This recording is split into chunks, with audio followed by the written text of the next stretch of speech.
Item ಯಾವುದೇ ಇರಲಿ try ಮಾಡಿ ಆಚಿ ಚಿಕನ್ ಮಸಾಲಾ. ಈ ರೈತರ ಮಕ್ಕಳು ಅಂತ ಕೇಳಿದ್ರೇ ಸಿಟ್ಟು ಬಂದ್ಬಿಡುತ್ತೆ. ಬರುವಾಗ ರೈತರ ಮಕ್ಕಳು, ಆಮೇಲೆ ನೋಡೋದು ದೊಡ್ಡ ಬಿಸ್ನೆಸ್ ಮೆನ್ಗಳು. ಹೀಗಾಗಿ ರೈತರ ಮಕ್ಕಳು ಅನ್ನುವುದು ಹೆಸರಿಗೆ ಮಾತ್ರ. ರಾಜಕೀಯಕ್ಕೆ ಬರುವಾಗ ರೈತರ ಮಕ್ಕಳಾಗೇ ಬರ್ತಾರೆ, ರಾಜಕೀಯಕ್ಕೆ ಬಂದರೆ ಮಲ್ಟಿ ಮಿಲೇನಿಯರ್ಗಳಾಗ್ತಾರೆ. ಇವತ್ತು ಡಿ.ಕೆ. ಶಿವಕುಮಾರ್ ಅವರು ಏನು ಟೌನ್ಶಿಪ್ ಮಾಡ್ತೀವಿ ಅಂತ ಕನಸು ಕಂಡಿದ್ದಾರೆ, ಇನ್ನೊಂದು ಬೆಂಗಳೂರನ್ನು ಸೃಷ್ಟಿ ಮಾಡೋಕ್ಕೇನು ಹೊರಟಿದ್ದಾರೆ. ಇದರ ವಿರುದ್ಧ ರೈತರು ರೊಚ್ಚಿಗೆದ್ದಿದ್ದಾರೆ.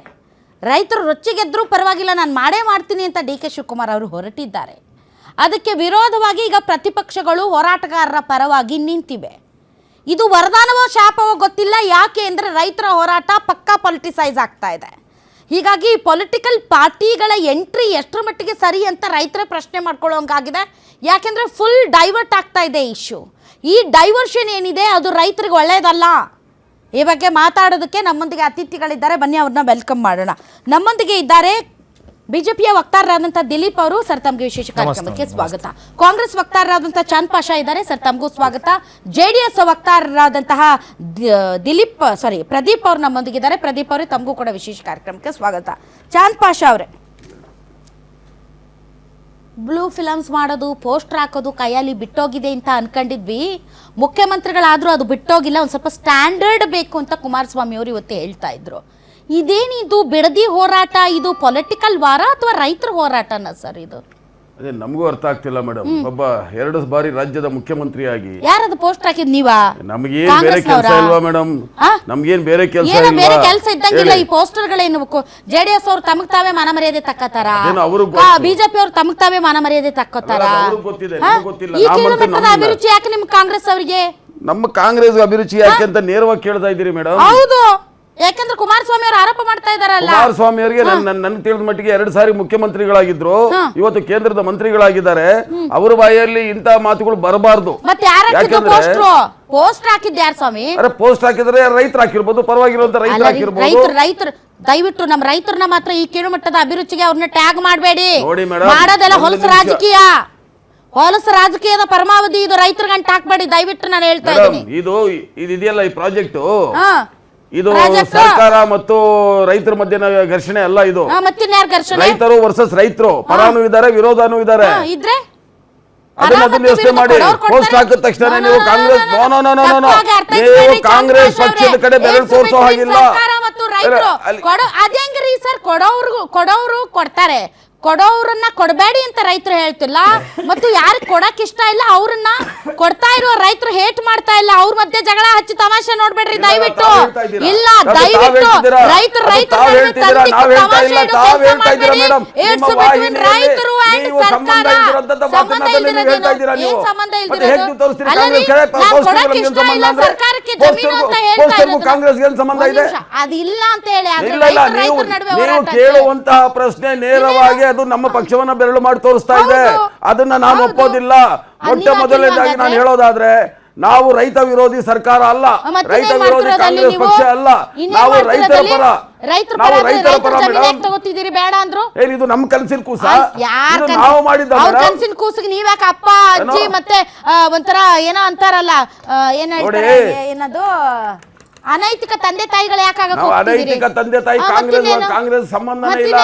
ಬೇರೆಯವ್ರ ಕನಸಿನ ಕೂಸಿಗೆ ನೀವ್ಯಾಕೆ ಅಪ್ಪ ಆಗ್ಬೇಕು, ನೀವ್ಯಾಕೆ ಅಮ್ಮ ಆಗ್ಬೇಕು? ಅನೈತಿಕ ಸಂಬಂಧ ಇಟ್ಕೊಂಡು ಸರ್ಕಾರ ರೈತರು ಭೂಮಿ ತಗೊಳ್ಳೋದು ರೈತರನ್ನ ಉದ್ಧಾರ ಮಾಡದ?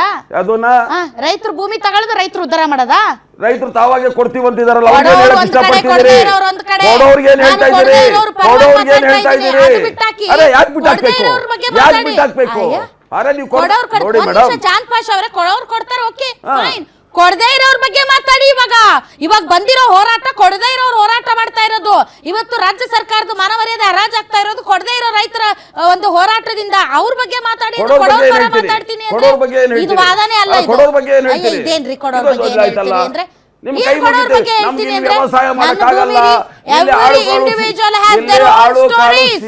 ಪ್ರತಿಯೊಂದು ಕುಟುಂಬಕ್ಕೂ ಪ್ರತಿಯೊಬ್ಬ ವ್ಯಕ್ತಿಗೂ ತನ್ನದೇ ಆದಂತಹ ಸಾವಿರಾರು ದುಃಖದ ಕಥೆಗಳಿವೆ. ನನಗೆ ಕೊಡಕ್ ಇಷ್ಟ ಇಲ್ಲ ಅಂದ್ರೆ ಇಷ್ಟ ಇಲ್ಲ. ಅದನ್ನು ಪರಿಗಣಿಸಬೇಕು. ಇದನ್ನ ಸ್ಮೂತ್ ಆಗಿ ಹ್ಯಾಂಡಲ್ ಮಾಡ್ಬೇಕೇ ಹೊರತು ಪೋಸ್ಟರ್ ಹಾಕೋದು ರೈತರ ನಡುವೆ ತಂದಿಡೋದು ಅಥವಾ ಅವ್ರ ರೈತರೇ ಅಲ್ಲ ಅನ್ನೋದು ಅಥವಾ ಅವ್ರ ಬಿಜೆಪಿ ಅವ್ರ ಅನ್ನೋದು ಜೆಡಿಎಸ್ ರೈತರ ನಡುವಿನ ಹೋರಾಟ ಇದು ಅಂತ. ರೈತರು ಮತ್ತು ರೈತರ ನಡುವಿನ ಹೋರಾಟ ಅಲ್ಲ ಇದು. ಇದು ರೈತರು ಮತ್ತು ರೈತರ ನಡುವಿನ ಹೋರಾಟ ಅಲ್ಲ, ಇದು ರೈತರು ಮತ್ತು ಸರ್ಕಾರದ ನಡುವಿನ ಹೋರಾಟ. ಪರ ವಿರೋಧ ಏನ್ ಹೇಳ್ತೀರಿ? ಪರ ವಿರೋಧ ಸಾವಿರ ಇರ್ಬೋದು. ಭೂಮಿ ತಗೊಳ್ತಾ ಇರೋರು ನೀವು. ಹೌದು, ಮತ್ ಮಾತಾಡಿ. ಮಾತಾಡ್ತಾ ಇದ್ದೀನಲ್ಲ. ಬೆಂಗಳೂರಿನ ರಾಜಧಾನಿಗೆ ಅತಿ ಸಮೀಪದಲ್ಲಿರುವಂತಹ ರಾಜಕೀಯ ಮಾಡಿ ರೈತರ ಹೋರಾಟನ ನೀವು ದಾರಿ ತಪ್ಪಿಸ್ತಾ ಇದ್ದೀರಿ. ರೈತರ ಹೋರಾಟ ದಾರಿ ತಪ್ಪಿಸ್ತಾ ಇದ್ರಿ. ವಿಪಕ್ಷಗಳು ಕೂಡ ದಾರಿ ತಪ್ತಾ ಇದಾವೆ. ಅನ್ಫಾರ್ಚುನೇಟ್ಲಿ ವಿಪಕ್ಷಗಳು ಕೂಡ ದಾರಿ ತಪ್ತಾ ಇದಾವೆ. ನಿಮ್ದಾದ್ರೆ ನಾವೇನ್ ಹೇಳೋದು? ನಾನು ಆಮೇಲೆ ಮಾತಾಡ್ತೀನಿ ಪ್ರದೀಪ್ ಅವ್ರನ್ನ. ಇವರು ದಿಲೀಪ್ ಇವತ್ತು ಚಲವಾದಿ ನಾರಾಯಣ ಸ್ವಾಮಿ ಅವ್ರದ್ದು, ವಿಜಯೇಂದ್ರ ಅವ್ರದ್ದು ಮತ್ತು ಚಲವಾದಿ ಅವ್ರದ್ದು ಪೋಸ್ಟರ್ ಹಾಕಿದ ಮಾತ್ರಕ್ಕೆ ಆ ಪೋಸ್ಟಲ್ಲಿ ಇರೋದೆಲ್ಲ ನಿಜ ಆಗೋದಿಲ್ಲ. ಇವತ್ತು ಜೆನ್ಯೂನ್ ಆಗಿ ಹೋರಾಟ ಮಾಡ್ತಾ ಇದ್ದಾರೆ. ಹೋರಾಟಕ್ಕೆ ನೀವು ಸಾಥ್ ಕೊಡ್ತಾ ಇದ್ದೀರಿ, ಸಾಥ್ ಕೊಡಬಾರ್ದು ಅಂತ ಏನಿಲ್ಲ.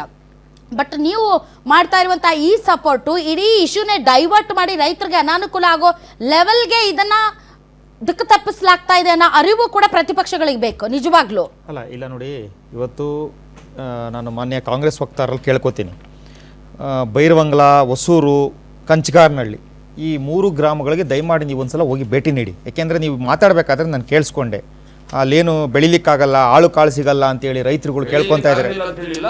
ಆಳು ಕಾಳು ಸಿಗಲ್ಲ ಅಂತ ರೈತರುಗಳು ಬಂದು ಕೇಳ್ಕೊತಾ ಇದ್ದಾರೆ. ಕೇಳಿಸ್ಕೊಳ್ಳಿ ನಿಮಿಷ ಕೇಳಿಸ್ಕೊಳ್ಳಿ, ಕೇಳ್ತಾ ಇದ್ದಾರೆ ಅಂತ ನೀವು